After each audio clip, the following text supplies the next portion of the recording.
Jack guard 80 के दशक के आखिरी सालों और 90 के पूरे दशक में आपने इन्हें बॉलीवुड फिल्मों में विलेन के तौर पर खूब देखा होगा। लंबी चौड़ी कद काठी वाले जैक गॉर्ड आए तो थे फिल्मों में हीरो बनने, लेकिन एक फिल्म को छोड़कर इन्हें किसी भी फिल्म में हीरो का रोल नहीं मिला और ये केवल एक साइड विलेन बनकर रह गए।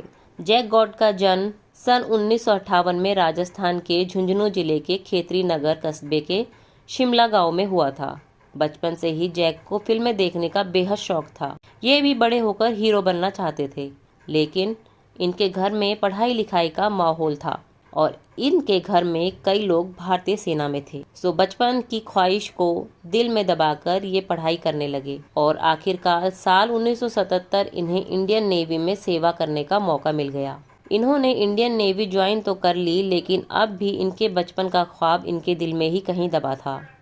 80 के दशक के शुरुआती साल में इन्होंने अपना ख्वाब पूरा करने के लिए इंडियन नेवी की अपनी नौकरी से इस्तीफा दे दिया और फिल्मों में हीरो बनने के लिए ये मुंबई आ गए।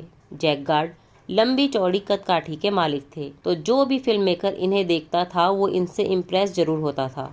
अपनी इसी पर्सनैलिटी के दम पर इन्हें साल 1984 में पहली दफ़ा एक फिल्म में काम करने का मौका मिला। ये फिल्म थी इंसाफ कौन करेगा। इस फिल्म में धर्मेंद्र और रजनीकांत लीड रोल्स में थे। मोही पराण और अमरीश पुरी जैसे धाकड़ कलाकार भी इस फिल्म में थे। जैक गॉर्ड इस फिल्म में जागीरा यानी प्राण के गैंग के गुंडे बने थे। अपनी पहली ही फिल्म से जैक गॉर्ड सिने प्रेमियों की नज़रों में चढ़ गए। जैक गॉर्ड के करियर की दूसरी फिल्म थी साल 1985 में रिलीज हुई 3D film Sambari. Ramsay brothers की ये फिल्म यूं तो अनिरुद्ध अग्रवाल को सेंटर में रखकर बनाई गई थी, लेकिन धीर गंभीर और वफादार सिपह सालार के किरदार में जैक गॉर्ड भी दर्शकों की वाहवाही हासिल करने में कामयाब रहे। इस फिल्म में जैक गॉर्ड के लुक की काफी चर्चा हुई थी। एक नया नवेला एक्टर इतनी शानदार एक्टिंग करेगा, ऐसा तो खुद रामसे ब्रदर्स ने भी नहीं सोचा था, लेकिन जैक गॉर्ड ने अपनी एक्टिंग से हर किसी को हैरान कर दिया। इनकी अगली बड़ी फिल्म थी 1987 में रिलीज हुई वतन के रखवाले। धर्मेंद्र, मिथुन और सुनील दत्त जैसे बड़े सितारों की मौजूदगी में जैक गॉर्ड को किसी ने नोटिस नहीं किया, करते भी कैसे।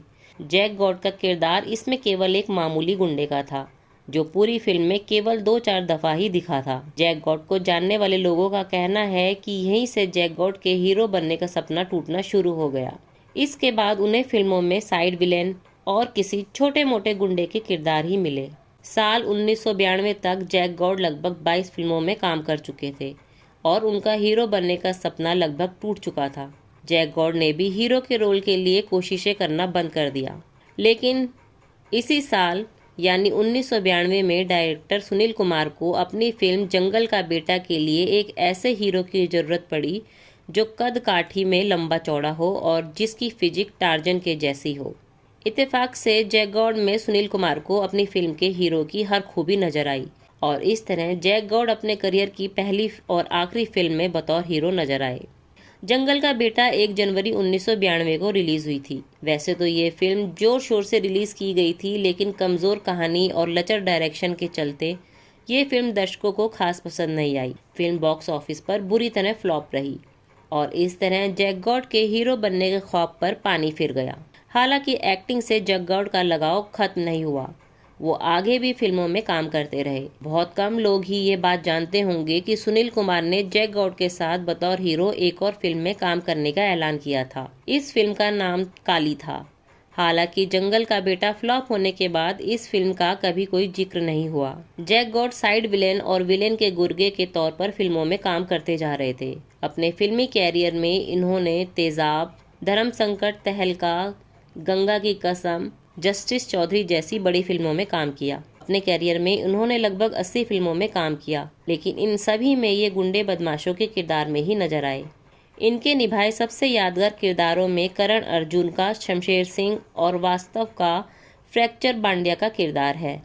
जैक गॉर्ड को हमेशा इनके इन किरदारों के लिए याद किया जाएगा। अपने करियर में जैक गॉर्ड ने अपने दौर के हर बड़े सितारे के साथ काम किया। एक्टिंग जगत में जैक बिना ब्रेक के काम करते रहे। 1984 में अपनी पहली फिल्म से लेकर सन 2000 में वे अपनी आखिरी फिल्म तक जैक हर साल कम से कम 1 या 2 फिल्मों में तो नजर आ ही जाते थे।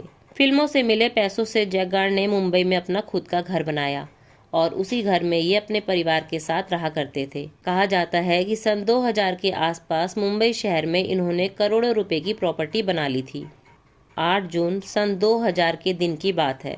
दोपहर का समय था। जैक गॉड अपने घर में बैठे थे। इन्हें अचानक एक बेहद तेज दिल का दौरा पड़ा और इनकी मौत हो गई। जिस समय इनकी मौत हुई थी उस समय इनकी उम्र मात्र 41 साल ही थी। जैक गॉड के इस तरह अचानक दुनिया से चले जाने पर पूरा बॉलीवुड जगत हैरान था। जैक गॉड की निजी जिंदगी की बात करें तो इनके परिवार में इनकी पत्नी के अलावा 2 बेटे हैं। इनका बड़ा बेटा अमित जैक गॉड भी इन्हीं की तरह एक एक्टर है। जैक गॉड भले इस दुनिया में बेहद कम उम्र में चले गए हों, लेकिन उनकी फिल्मों ने उन्हें इस देश के सिने प्रेमियों के दिलों में हमेशा के लिए अमर कर दिया है।